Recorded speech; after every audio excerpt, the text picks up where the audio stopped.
Welcome, everybody. Welcome to our live Eagles playoff Q&A presented by our friends at Toyota. We are here in Cherry Hill at PJ Whelihan's. I say PJ Whelihan's. Yes, indeed. Ladies and gentlemen, let me introduce to you Mr. Dave Zangaro, the pride of Rowan University, our Eagles insider. And it's actually, all of these gentlemen are Eagles insiders. Reuben Frank out of Ohio Wesleyan University, and a brilliant cross-country runner in his own right. And that's a tough sport. It's not a sissy sport like football. It's a tough sport, cross-country, when you get cracked by a branch. I'm telling you what, John Clark from Temple University, Johnny Airport. You know why I love this?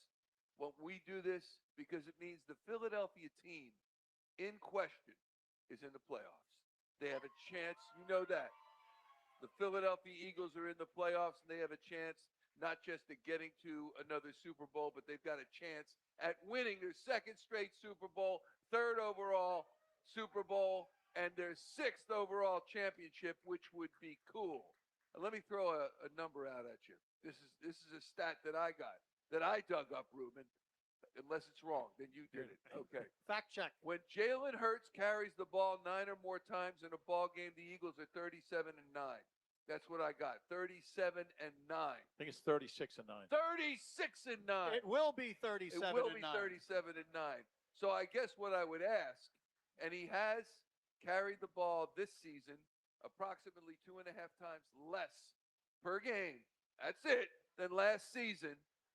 Your thoughts on the game plan and whether or not it includes a healthy dose of Jalen Hurts ball under arm. It better.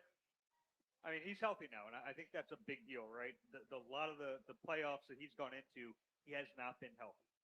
Every single year, just about. He's healthy now, and they haven't really done a lot of it, but you see it get him into the flow of a game, and that's really important. When he starts to run, he takes that first hit.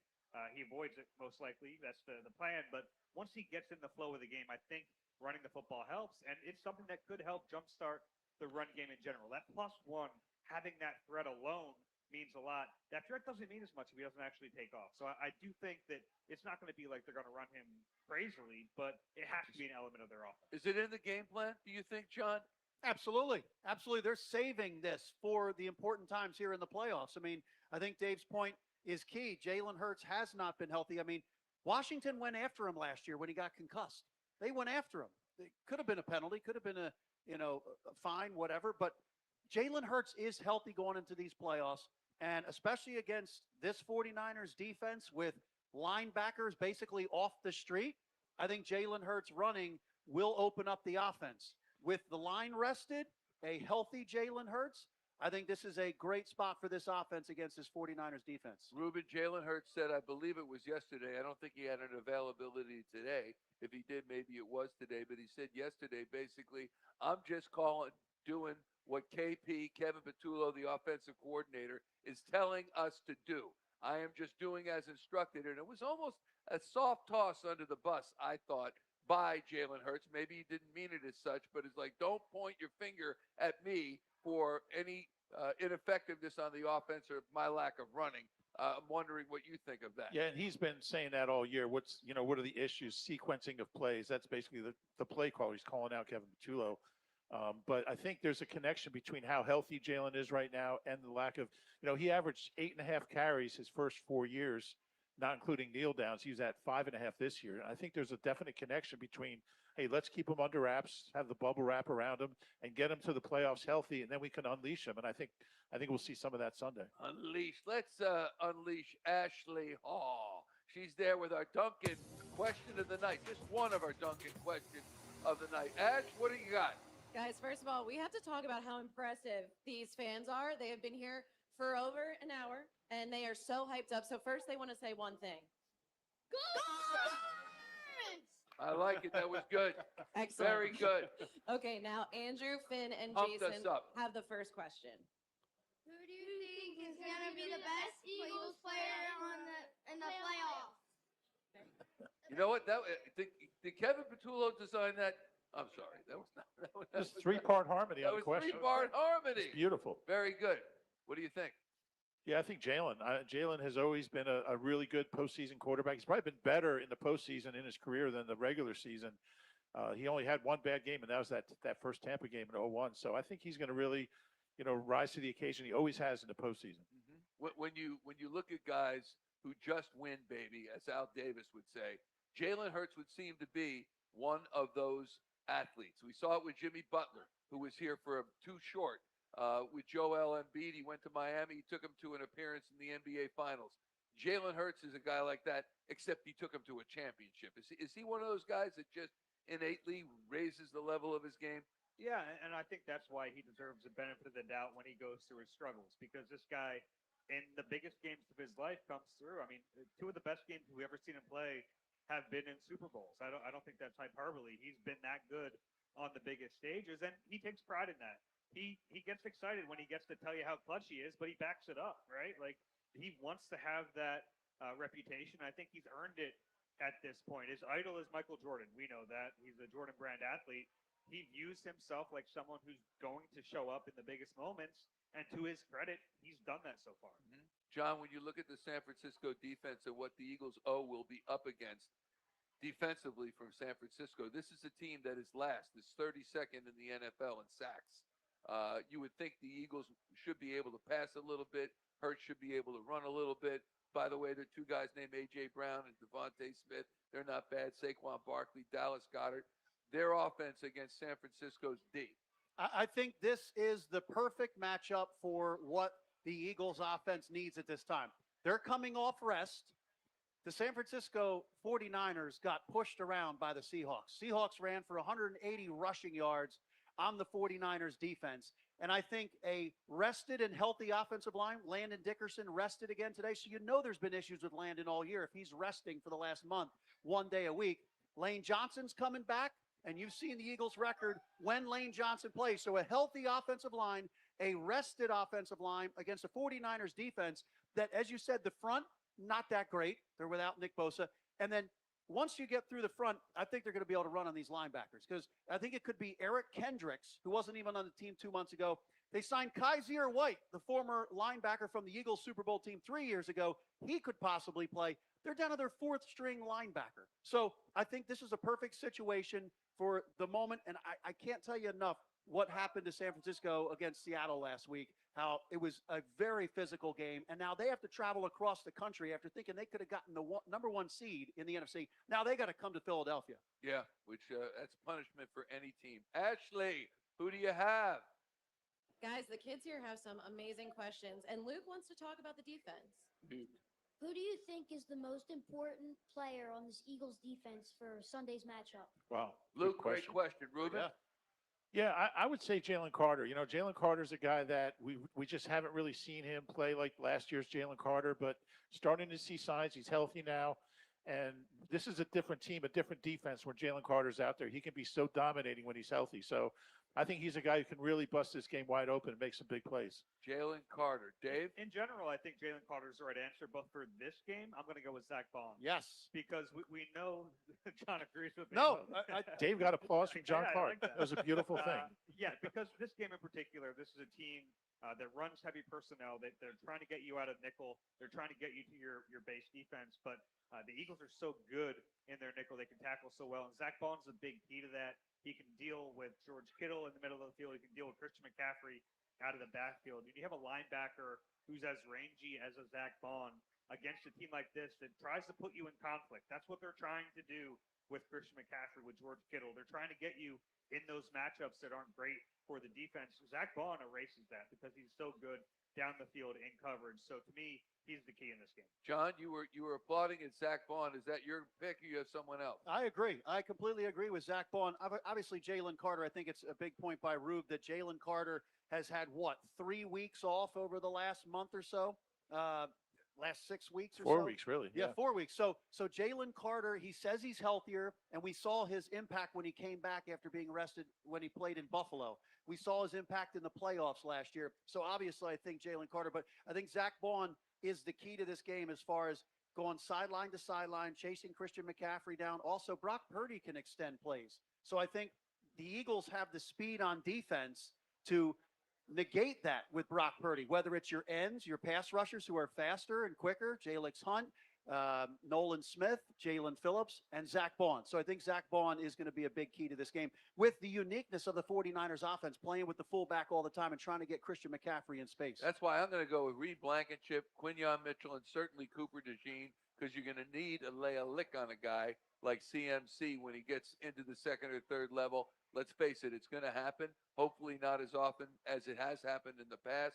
Seattle seemed to have a recipe, even forced them into a key mistake. But I think being physical and putting hits on Christian McCaffrey is going to be key. Ashley Hall, what do you have? We have a little fill in the blank situation, guys. So Bo wants to know if the Eagles beat the 49ers, it will be because. Fill in the blank. If the Eagles beat the 49ers, it'll be because the offense played better than they have all year against a good team. They haven't scored more than 19 points against a winning team since the Rams game in week 3. So to beat this team, you're not going to win with 13, 14, 17 points. They're going to have to play better than they have more consistently. John? Yeah, look, I think they're going to get their running game going in this game. And I think that is going to set up everything with the offense. For me, all year long, the main problem with the Eagles offense has been the offensive line hasn't been as good. So you're not able to run the ball. You're not able to run the ball at the start of games. And then when you're trying to close out games, you're not able to run the ball like we saw in Buffalo. But I think this is the perfect matchup for the Eagles offensive line against that 49ers front and also the linebackers. I think they get the running game going, and I think that's going to be the difference in the game. DZ, finish that question. Yeah, I'll go with the defensive side. I watched that Seattle game against San Francisco, and I couldn't help but watch that game and think the Eagles defense can do this. There's a lot of similarities between the way Seattle swarms to the ball, the way they get off blocks, the way they gang tackle, and they tackle so efficiently. I see those same things with the Eagles. When you're mentioning Cooper DeJean, Reed Blankenship, the way those guys shed blocks, they don't get fooled by screens, they don't get fooled by misdirection and all the eye candy that a Shanahan offense throws at you. I think it's going to be a dominant performance by the defense. I agree with you, and I also think offensive side of the ball, they've got to come to it. And I'm going to go with opening up the middle of the field. If they get Dallas Goedert the ball, if they get Devontae Smith in the middle crossing pattern, that is not what Jalen Hurts likes to do. Counterintuitive now. Let's get there, and have him do something like that. Ashley, you have more questions? I sure do. And we're doing a kids takeover tonight. It just is what it is. They're killing it. Great questions. They are. Yeah. You can't deny it. So William may not only have the best question, he's also best dressed. Look at this stylish Eagles. Let me see. I can't outfit. see William. Look at Let him. me see. Move him out. Yeah. Looking He's good, William. killing it. Looking good. All right, William, what do you got?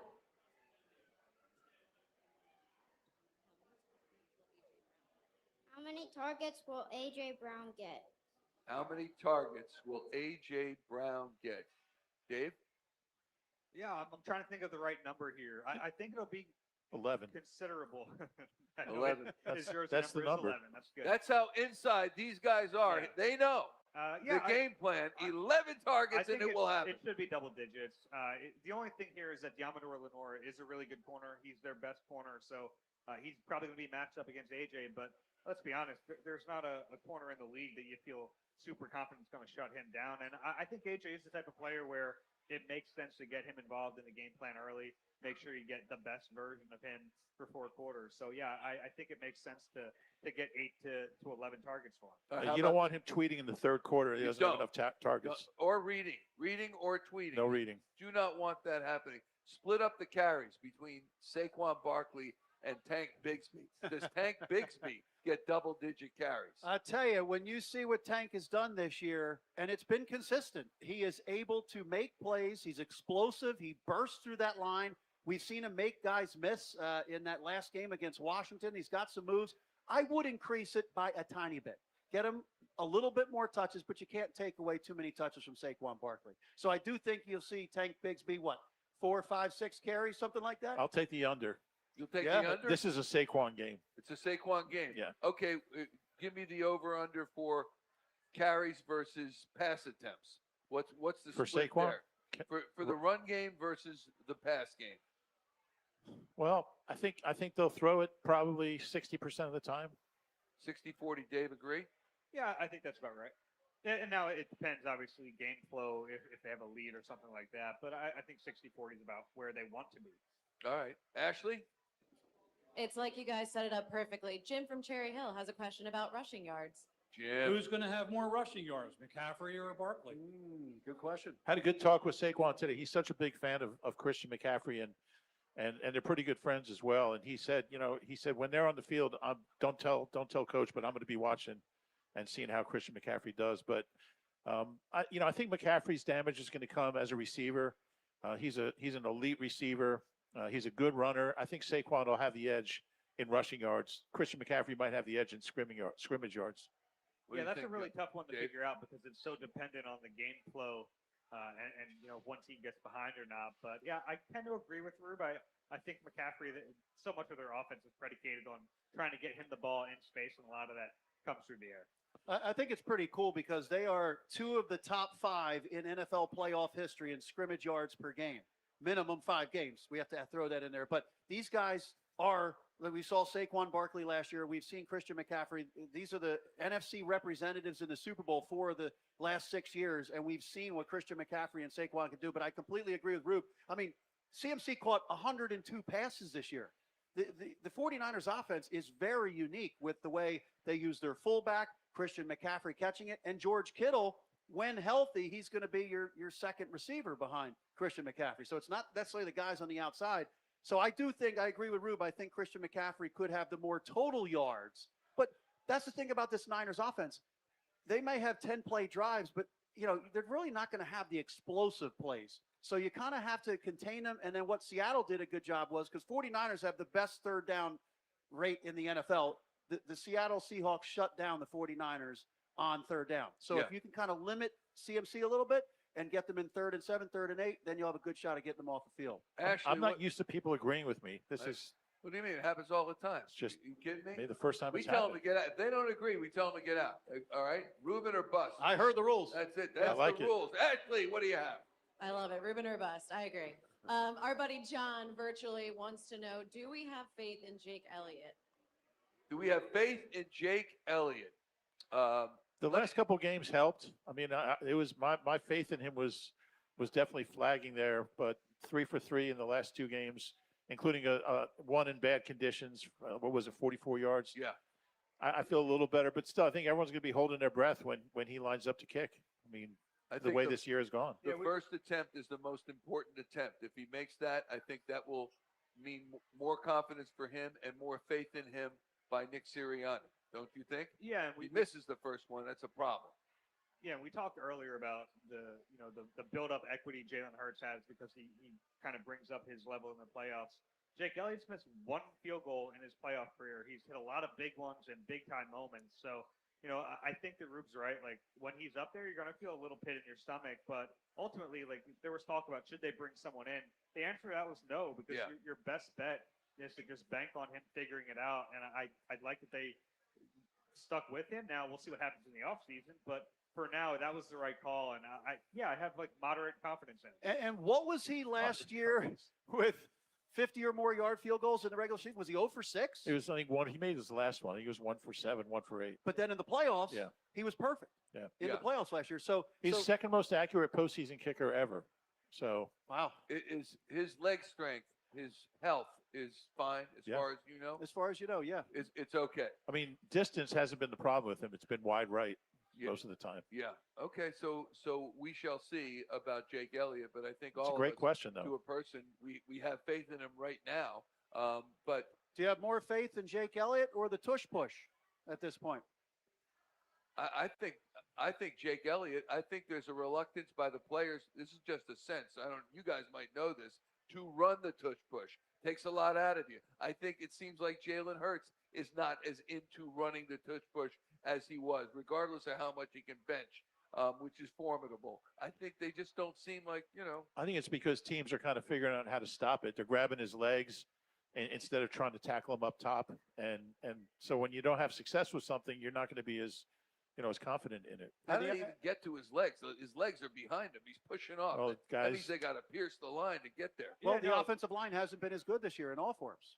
So, and usually they run the tush push to the left, right? They do behind Landon Dickerson. And Landon? I mean, the template was put out by Dan Campbell, and it made a lot of sense. Instead of attacking up the gut through the guards, they came from the edges, and it really kind of changed the way the Eagles run that play. It was a good template. It makes a lot of sense. You're going and you're collapsing. You're trying to take away the pushers, and then while the ball is exposed, you're trying to strip at it. That has worked. I mean, that has really thrown a wrench into the plan. Give Dan Campbell credit because teams have been trying to figure it out for a long time, whether it was like a guy laying down in front, and none of that worked, but collapsing from the sides seemed to do the trick. Didn't make the playoffs, but figured out the tush push. Yeah. We are here at PJ Whelihan's in Cherry Hill. If you're just joining us on the screen, Dave Zangaro, Reuben Frank, John Clark, I'm Michael Barkann, and of course, Ashley Hall with another question. Ash? Yeah, so of course we're hoping for a win here, guys. But if not, Ross has a question about some future planning. Kevin Patullo question. Yes, guys. This is kind of a detailed question. I don't want to take too long, but I'm not a big fan of Kevin Patullo. Hopefully they win and I'm wrong, and then all of a sudden, then he can be our offensive coordinator. I'd like Nick to take it over because I'm tired of a new coordinator every year. But he doesn't run any choice routes with the running backs. No angle if the linebacker's cheating in. No quick out to the running backs if he's playing inside. No, not even screen passes like Brian Westbrook used to do when a rush is coming in to stop the rush. No, with the receivers, no drag routes all the way across the field. You know what I mean? To basically, cover every blade of grass. That where they have to weave in and out of, not cover guy all the way across the field, but also weave in and out of defensive players. Kevin Patullo does none of that. And to me, it's frustrating. I would be upset if I was AJ Brown too. You got to scheme guys to get open. And if he doesn't do the job, hopefully he does. And they have they end up having a great game and they go to playoffs and then we don't have to worry about it. But if not, I'd like to get the Dolphins coordinator who got fired today to be our offense. He's not a head coach. He's too nerdy. We all know that. You have to be a leader of men to be a head coach. But as an offensive coordinator, I would love him to be our mad scientist. Everything I talked about, he does with Miami, with Ache and all the other receivers they have. So I just want to know what you guys think. Hopefully I'm wrong, and he ends up having a great game. He calls a great game. Great But, observation. I'll end it right No, there. thank you very much. We're going to make a space for you right here. I want right in here. But just your thoughts on that and the fact that they aren't schemed open a lot of the times, that the offense lacks some it's flair. True. It's absolutely true. But I will say a lot of those issues predate Kevin Patullo. I think it's a scheme thing. And we've seen that it has been reliant, maybe overly reliant on star power because they have that. And it doesn't mean it hasn't worked at times, but you're allowed to scheme guys open. You're allowed to figure out ways to do it. And they haven't been very good at that.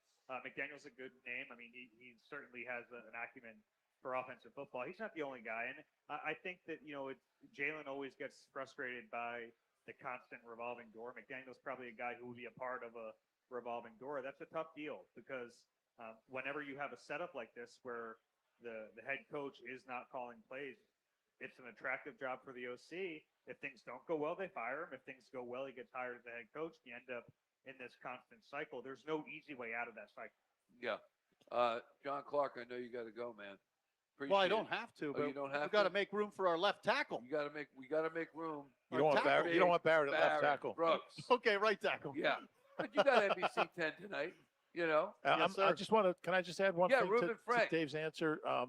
I do think that if the offense really struggles on Sunday, I think it's fair to assume that Kevin won't be back in that role as play caller. But you don't want Nick Sirianni doing it. I know that much.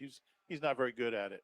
And Jalen and Nick have both talked about the importance of Jalen having some continuity in that position. So I do think if the offense looks good in the postseason, as long as it goes, then Kevin Patullo will be back in that Does role. Jalen, as far as you know, like Kevin Patullo? Do they work well together? Is he bought in on what he's selling?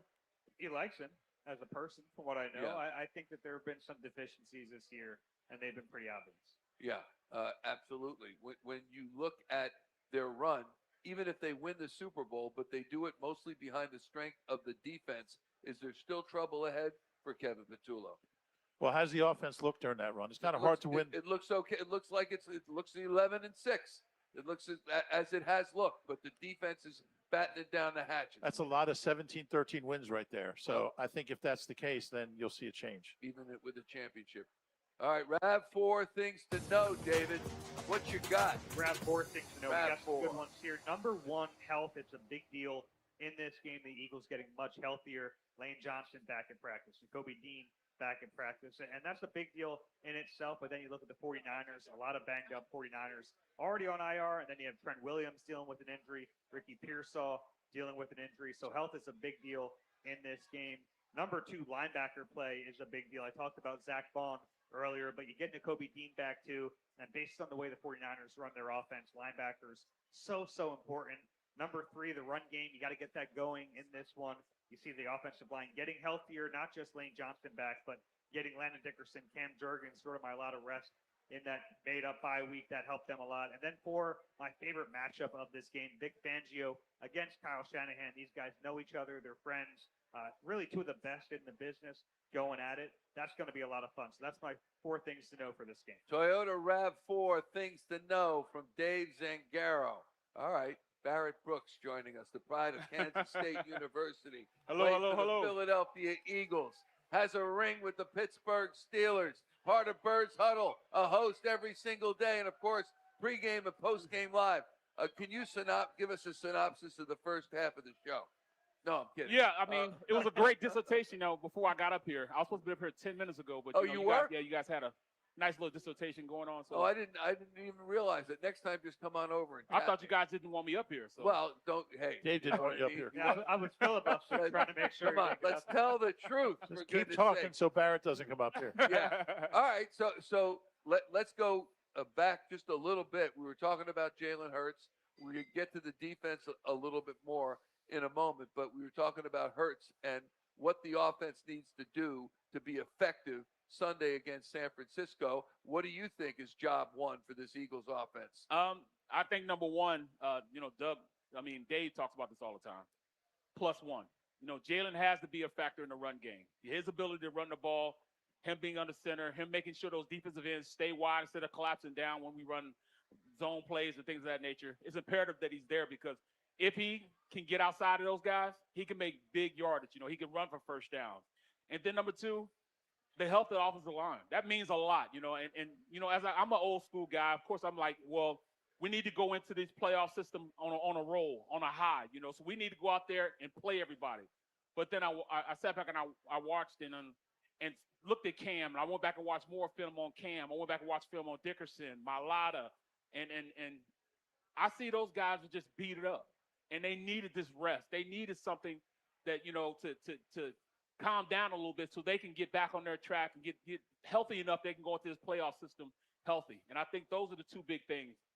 Jalen as a +1, being a factor in the run game. Number 2, the health of the offensive line. Because it doesn't matter what, Kevin, like I know these guys aren't a big fan of Kevin Patullo, but it didn't matter what Kevin called when an offensive line is playing as bad as they were playing at the time. They were getting whipped in front of them. So, it doesn't matter if Saquon is running the rock. When he's making a move, as soon as he gets the ball, because there's somebody 3 yards in the backfield, that's something, Kevin Patullo can't look into that. He can't call a call for that. So I just think the health and Jalen are definite factors of us winning this game. All right, we thank Dunkin' Donuts for all their support all Love Dunkin' season Donuts. long. Yes. We love Dunkin' Donuts, and including and especially tonight, we got a Dunkin' question of the night. Let's go back out to Ashley. Ash? Guys, we were with amazing fans all day on the NBC 10 and NBC Sports Philadelphia Road to Victory bus tour. Zoe and Sienna were 2 of them, and they have a question for you. How would you describe Eagles fans to someone who never experienced Philly football? That's a great question. Is That that is a Zoe? good question. Yes, Great that's Zoe. question, Zoe. That is. How would you describe Eagles fans to someone who's never seen football or never seen Eagles fans in action? DZ? I'm trying to think about how to articulate this. Take this and multiply it by 1 million. Yeah, it's Right. The best thing I can say is it becomes an advantage. And I don't think that is the case across the league where the fans actually matter, to be honest. And it matters here. And I think, when things are going well, it matters. And I think when things are going poorly, it matters just as much. So, it's a raucous crowd and I can't wait to see what it's like on Sunday. Raucous. Yeah, I think if you take like a giant-sized coffee can and then try to play football in that with those fans screaming, that's what it would be like. Also, when you watch the Eagles at home on television, there are few telecasts where you can say, damn, I can hear the fans. I mean, you can always hear that background fan noise, but when they're playing at home, they rise up. Don't you think, Barrett? I think, you know, what sets fans apart here in Philadelphia is, number one, they do their homework. You just can't tell the average fan, oh, I saw this and this happened, because they're going to call you on it. Because if it didn't happen, they're going to tell you it didn't happen. They do their research. They watch film just like we watch film. And number two, you know, they're just passionate because they feel as though, you know, we feel as though we pay their checks, right? We pay for them to play here. It's because of us, you know. So we take advantage. This is a blue collar place in which we understand that we pay their salaries, so we have a certain expectation on what they should be doing, and then they believe in that wholeheartedly. So as a fan, you're going to a game, looking at your investment, and if somebody else tries to mess with your investment, oh, they get mad. They get mad. So I mean, that's to me, that's what it is about being a Philly fan. I think one thing that sets Eagles fans apart from fans in almost every other city is that it's something. Being an Eagles fan is passed down from generation to generation. So many people in Philadelphia, you know, they live in the same house or row home as their father and their parents and their grandparents, and the fandom is just passed down. You know, they go to the same grocery store as their grandparents did, and they're Eagles fans. And, you know, their grandparents probably talk about the 1960 game like I do on our podcast all the time. And it's just something it's like a family heirloom as being an Eagles fan. And I think that adds to the frenzy, just having it in the family. There's a young man just out of Syracuse University who sent me a 13-minute documentary that he did. It's online now. His name's Grant Hale. And he took a look at Stein's Florist, which is on the corner of Frankfurt and Cottman in the Northeast. And he started the documentary the day the Eagles were about to play Super Bowl 59, all the flowers that were going out, all the helpers that were there that loved the Eagles. And then that night, when that intersection historically explodes with joy as the Eagles have won the Super Bowl, and it's just amazing. I don't think you see that to that degree in other cities across America when their team wins the championship. Michael, I'm going to tell a story. Not at florists, you know. Yeah. Not at a florist. I'm going to tell maybe a story a balloon real quick. shop, but not a florist. Yeah. After Super Bowl 52, I'm in the locker room in Minnesota. Mm-hmm. All the players sitting there on their phones watching videos back in Philadelphia because they wanted to get back there so bad and they want to be a part of that. I think that's special. Yeah, I think we overlook that sometimes because, Barrett, as you said, they get paid to play. We expect a day's work for a day's pay, and that there's no enthusiasm necessarily for home and the fans and what's going on here, and that tells the perfect story that that's not true. That they love being in Philadelphia. They love what the juice, the passion that the fans bring. Ashley?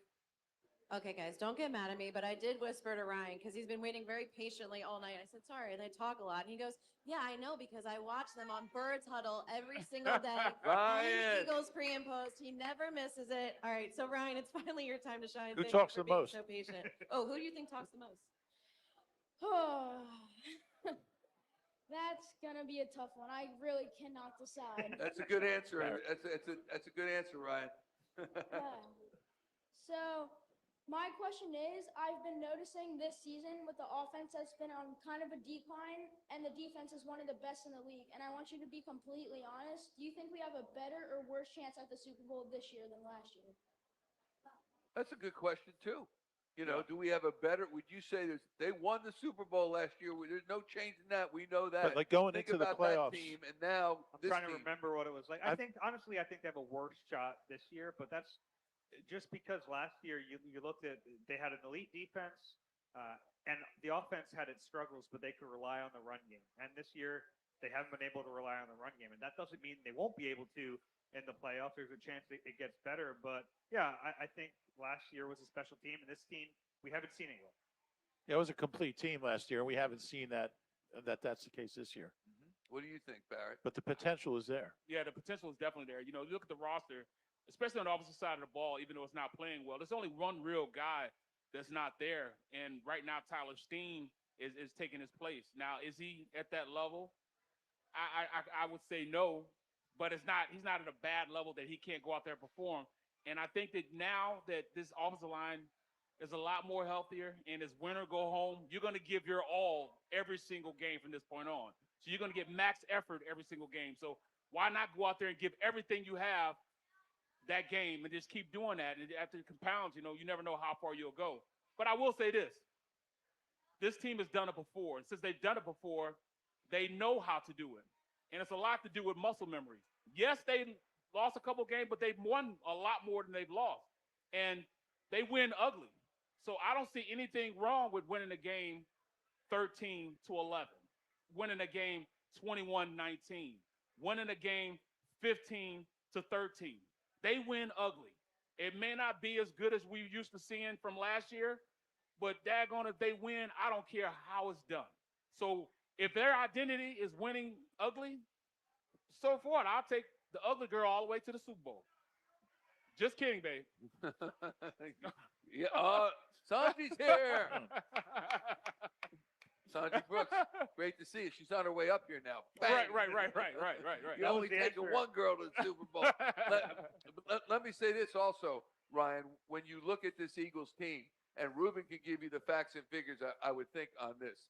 When you are champion, every other team's gunning for you. But then combine that fact with that their home schedule, road schedule, I don't think they played 2 games at home in a row. This will be the first time this year. And first time this year. And when you talk about starting the season on Thursday night, playing Monday night, playing Thursday night again, playing Sunday night, playing Monday night, and then everyone's geared up to beat you specifically with a little bit of extra passion because you're the champs, I think 11-6 is pretty darn good. And hopefully they do, as Barrett just said, they know how to do this.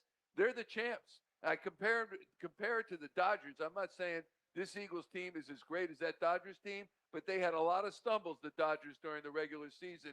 And all of a sudden, they just rose up and they took the World Series. Took them 7 games to do it, but they did. And it might be likely that the Eagles go that way if they're going to win. It might go right down to the nitty-gritty. Ashley Duncan, question. What do you got? So, guys, Leah Ozer, she's talking odds. She's talking numbers. That's when I have to butt out and let you guys step in. So here she is. Hello. Hi, Ashley. My question Leah. is it is reported that Eagles have a 68 chance of winning the game against the 49ers this weekend. Are you confident in these numbers? Well, it's interesting you say that. Leah, is it Leah? Yes. Yeah. Because when the point spread first came out for this game, the Eagles were, I believe, a 3-point favorite. Yep. Then it went to 3.5. And now it's at 4.5, or even I've seen 5-point favorites for the Philadelphia Eagles. I always say Vegas knows something. I don't know how they do, but from 3 to 5 is a pretty big jump for a playoff game. Don't you agree? Yeah, and I think health, like we mentioned, has a big part in that. I think the lines change based on health, and it looks like Lane Johnson's back. It looks like Nakobe Dean is obviously back, and San Francisco is more banged up. And honestly, the Eagles are a more talented team. I think when you talk about the San Francisco team, a lot of people are thinking it's that team we saw in 22 in the championship game. It's not. I mean, they're not as talented as they were a few years ago, and you give them credit for getting the 12 wins. But this 49ers team, to me, has kind of punched above its weight for a lot of the year. And that's not to say they can't win on Sunday, but I think there is a talent disparity between the Eagles and Niners. Yeah. What do you think, Rube? On paper, I agree. I totally agree. But that Eagles offense scares me. I'm just being honest. I mean, they haven't scored. They're averaging 14.5 points against winning teams since week 3. And this is a winning team. This is a 12-win team that's been averaging 35 points a game up until that Seattle loss. So that's my concern is, can you score enough points to win this thing? Against a pretty poor defense, whether by health or otherwise. That's what we said about Buffalo. And, what did they score? 15 in that Yeah, one? but they won the game. They did. You know? Did. So, But, I mean, you're not going to win every game like that. You're not going to keep winning 15-13. And that's what scares me. yeah, I find it interesting that when we first learned of who the Eagles were going to play, there were a lot of people expressing concern, and you're sticking to that. But as the weeks gone on, and maybe that's just a function of being in Philadelphia, Barrett, as the weeks gone on, we're now on the side of the Eagles winning this game, and the point spread indicates that as well. I keep telling people that once you get into the playoffs, everybody's record is the same with the exception of the two number one seeds. Everybody's 0-0. And entering this game, I just feel as though this Eagles team has done it before, so they know how to win. That's number one. But you look at how good this team has played at the biggest stages, and I think that's the difference in when you're going in and playing. Like when you watched everybody play the Eagles this year, they literally played in 17 Super Bowls where everybody was gunning for them because they're up tier, they're the top. They're still a champion until that last gun goes in the Super Bowl. So they're still the champions. So everybody wants to be the champions. I've been through that before, going through and playing teams, and they're trying to knock you off your perch. So they got everybody's blessed, and they still in the playoffs. They're still won the division. They're still they still have an opportunity to go out there and win a Super Bowl. It's going to start with the 49ers. Now, is this a favorable matchup? It didn't matter to me. I don't care who we played. We could have played Seattle. We could have played Green Bay. It could have played the Bears. It didn't matter because the Eagles need to take care of themselves. They're going into this mindset of, all right, we have to take care of what we need to take care of in order for us to win. Not really, all right, what they're doing or anything else. We have to take care of what we do best. They have probably the number one roster in the NFL. They have the best roster in the NFL. At times they didn't play like it, but it's definitely the best roster. So as they go forward, I can see guys starting to play to another level now. You're going to see Lane Johnson out there. You're going to see guys like Dickerson taking it to another level. You're going to see Jalen Carter becoming the pass rush he should have been this year. You're going to see guys that, coming out of woodworks playing at an elite level. Why? Because it's the elite teams that are in the playoffs right now. You got to play at that level. Duncan online question, Ashley. Yeah, guys. So Eagles Girl SB ×2. Love that name, by the way. Electric username. Wants to know if Lane Johnson can play, will Fred Johnson be used as the extra big man? And if so, how much will that help the run game? What do you think, I big love man? this question. This is something that they've This missed. is a Dave Zangaro plan right here. Yeah, that's all right. We're talking big guys on the line. Yeah, I think so a little bit, and it's something they've missed without Fred when he has to start at right tackle. Right. They don't have that jumbo package that was really working for them earlier in the year when a lot of the run Minnesota. when the run game wasn't working, that was a button they were able to push. There weren't many easy buttons for this offense this year. That was one of them. Go jumbo, let Fred out there, and they tried it with Matt Pryor, and it just didn't really work. So, Nothing really works with Matt Pryor. Yeah, so I don't know if it won't be like a ton. They're not going to major in that, but it's going to be an element to their offense for sure. I think Dave actually submitted that question. That's like right up, Yeah, right in I his saw him wheelhouse. typing, and it must be him. SB Girl ×2 right here. Barrett, when you look at the line, you've talked about Tyler Steen, and you've been concerned about his play. The remaining members of the line, are as long as they're healthy, and it looks like Lane Johnson was a limited participant in practice today. It looks like he will hopefully be there. Are you confident in the line? I am confident. When you have guys like Lane in there, you have a little, Jalen Hurts will be a little more calm and confident in the pocket because of his presence being there. Like it or not, he's one of the best in the business. And if he's there, the offense will tend to run a little more smoother. You'll have higher expectations on Steen because you have Lane there and then Cam there, and there's going to be a higher expectation for him to play to the best of his ability. So I think that, going forward, the offense is going to look different. They're going to run different plays because they're going to have a better offensive line in front of them. I'm hoping they go under center. I think that's one of the keys to, them using play action, because play action is not just used to fake the run. They use play action because it's a solid protection. Solid protection meaning they're going to keep another tight end in, and they're going to keep a running back in, or maybe in two tight ends. That's going to give you one-on-one to the outside because the defense has to put another extra defender in the box to stop the run. I'll take our guys, 2,000-yard receivers, one-on-one with Brown and Smitty all day long against whoever they put out there. And when you look at who they have out there, they've got two rookies out there. They don't have a snowball's chance, they don't have a snowball's chance to be able to cover those guys one-on-one with two rookies on the outside with those two impact type of players. I do think Tyler Steen's been okay. I think he's played fine. I guess he's the weak link just because he hasn't been to a Pro Bowl or been an All-Pro like the other four guys. But I mean, he hasn't been the weak link though. No, he hasn't. No. He's been solid. I mean, Cam's been the weak link, honestly. Yeah. And he's a Pro Bowler. Yeah, two-time Pro Bowler. Go figure. Another Duncan question of the night. Here's Ashley. All right, guys. Michael is closing out the fan questions with a good one. Take it away. Who do you want to see in the next round? Oh, well, first of all, let's figure this out, what the possibilities are. And I know there are a lot of possibilities, but Seattle is off this first round. They get the bye. The Rams play at Carolina. I think they're 10-plus point favorites on the road. And what else we got? The Eagles. You're thinking about the Bears. The Bears. The Bears against the Packers. Packers. Yeah. So if the Bears win, that's probably that's Yeah, we go to Chicago. Yes. Yeah, I mean, I think it's an interesting question. Is it better to play the Rams at home, or is it better to go to Chicago and play the Bears on the road? I think you could go either way there. Right. I actually think I think I'd want to see them play Chicago again, Me even though too. it's on the road. Really? Yeah, Both of you. Yes. Yeah, 281 yards last time on the ground against Chicago. I don't think that's going to happen again. That was a short week. That was a weird week. Whenever Vic Fangio's defense has had a short week to get ready, they haven't looked as good. I'd be shocked if that outcome was the same the second time. Mm-hmm. I'll take the Rams at home. I think just being at home is such an advantage for this Me too. team. They're And 5-0 under Sirianni at home, as you know. yeah, and Nick's had really good success against that coach and that team, and I think he's 4-0 against McVay. So they beat him earlier this year. They were down big early, but they usually beat him, and it's not always a blowout. But I like their chances at home against anyone. I want to play the Bears. I want to get that game. I want to go out there and really, punish them like they punished us. That's just the player in me. I want to go out and play the best. And the way they ran on us, it still keeps me up at night.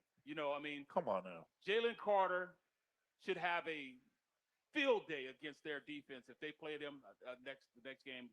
It doesn't matter where they are. He wants a part of that team. He wants to go out there and play them because after that game, he got that procedure done. So he's going to want to go out there and get some get back. And that defense, they look so bad. They're going to want to go back and get some of that get back also. Mm-hmm. I've seen him play pretty well against the Rams. Yeah, yes, he has. It has taken some heroics to beat the Rams, though. It took Jordan Davis blocking the field goal last year. It took Jalen Carter turning into Superman at the end of the game. I think the Rams are the better team. Of those two. Yeah, the Rams are better. Oh, not a doubt. Ashley, Adams is back also. another Duncan appearance. What do you got? No, guys, it's no question. We just got to do this for everybody in this building. Hit them with it. You ready to go? All right. 3, 2, 1.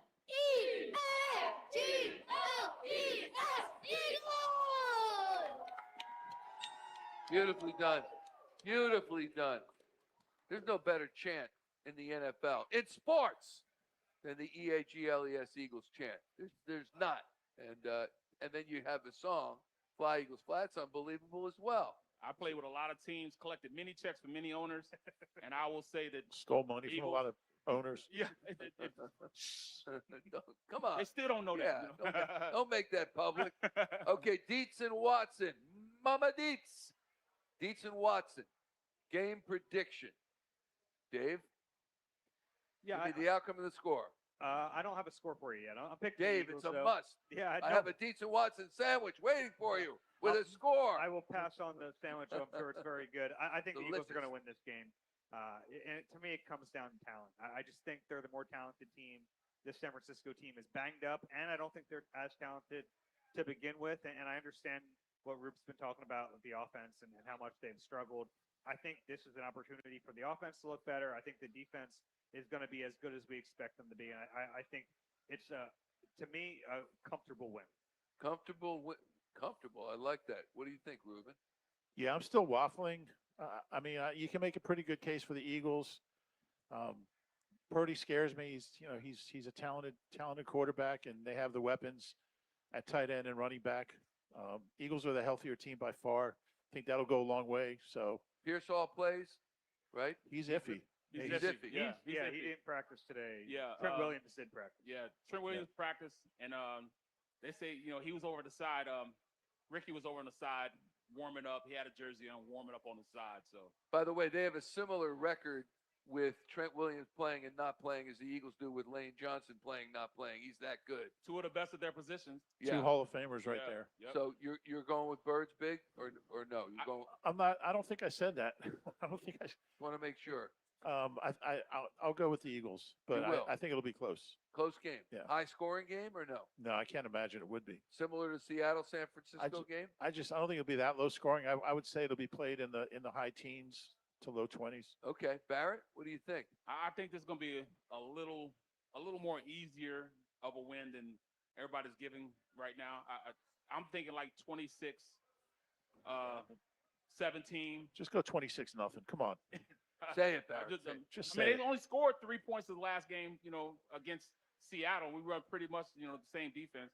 But I'm going to say, can you take this and put it in so I don't have to write this? Yeah. All right. No, I'm saying Eagles win, no question. It's not going to be a blowout, but it's going to be pretty darn close to it. I think they take control of the game. They finally get to run their 4-minute offense. 4-minute offense is when you're winning a game and you just run the ball to run the clock out. They finally run the clock out that way, and they end up winning 26-17. Eagles win.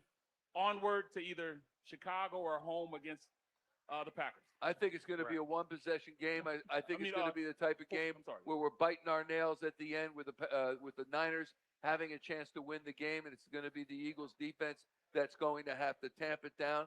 Whether or not they do that remains to be seen. We'll have the scores, though, certainly during Eagles pregame live coming up on Sunday on NBC Sports Philadelphia. We got to go. We don't want to go, but it's by law. We have to leave. We thank everybody at PJ Whelihan's. Yes. Yes, thank Absolutely. you, PJ Whelihan's. We thank everybody at Toyota. Thank you, Toyota. At Duncan, at Dietz and Watson. And thanks to Ashley Hall, Barrett Brooks, Reuben Frank, Dave Zangaro, John Clark, also Tom Feiner Crank. and his esteemed crew. I'm not going to start naming everybody. Crank. I'll miss somebody, but My guy Crank awesome over there. job, Tommy Feiner. I hope Don't the forget Eagles Alex Ruan. win. Alex Ruan. That's Crank. How about Clayton Dyer? Clayton. How about Eric? Okay. How about Doug Brown? Doug, over I there? got you, Doug. There Yes. you go, Doug. There we go. Yes, indeed. Dennis Spence. Don't forget Jeff Brooke. Canavy. He Brooke joined Destra. the Navy. Jeff Canavy. Brooke Destra. Yes.